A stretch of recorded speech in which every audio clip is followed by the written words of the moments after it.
The so-called Maryland dad and Kilmar Abrego Garcia now faces deportation to the small South African nation Eswatini.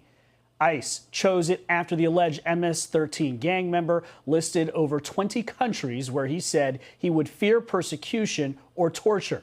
Abrego Garcia has already rejected an offer from the Trump administration to plead guilty to human smuggling charges. He's currently at a detention center in Virginia. Now, for more on all of this, let's bring in former acting ICE Director Jonathan Fahey. Jonathan, as always, thank you for being here. I want to bring up the president's latest Truth Social post regarding the Chicago raids that are anticipated to start this weekend. And it says, "I love the smell of deportations in the morning. Chicago about to find out why it's called the Department of War."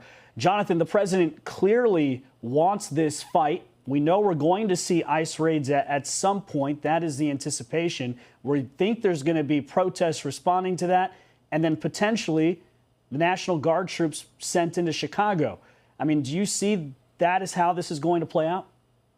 Well, I think it's going to play out that there's going to be ICE raids or whatever you want to call them and massive numbers of illegal aliens arrested. I think that's unquestionably true, and they're going to be deported. That's unquestionably true. But one of the things that's really important here is when you think about Chicago, part of the issue here, and I think a very big part of the issue, is that they're a sanctuary city, meaning they fight even allowing ICE to deport the most serious criminals that are sitting in jail, forcing ICE to have to go out into the community and arrest them, and thereby arresting other people that are here illegally, while putting the community in danger, while putting agents in danger.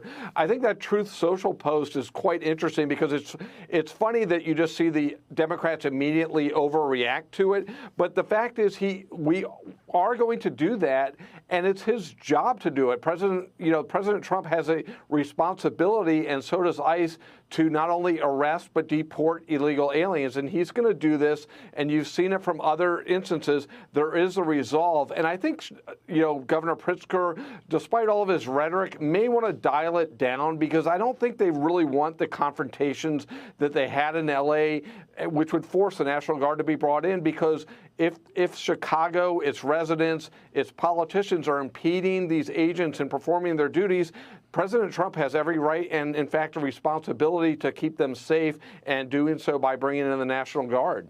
You mentioned Governor J.B. Pritzker. Let's put up his response really quick on Truth Social, on social media to President Trump's Truth Social post. And he calls him a strong man, a scared man, and he says that Illinois won't be intimidated by a wannabe dictator. He says the President of the United States is threatening to go to war with an American city.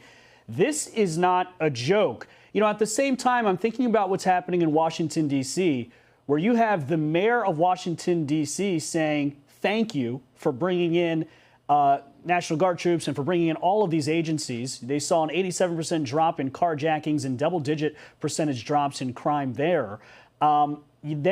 It seems to be that J.B. Pritzker is in a pretty difficult position here, because if you've got D.C.'s mayor saying that this is working, and then you've got the president saying, look, I'm willing to help, it's a tough situation there for Democrats who are now attacking the president.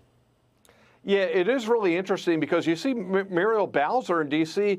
recognizes it's been beneficial, and the only difference is between the two of them is J.D. Pritzker wants to be the Democratic nominee for president, so the way to raise his profile and his status within the party is to oppose Donald Trump at all cost and be pro-open borders, pro-amnesty.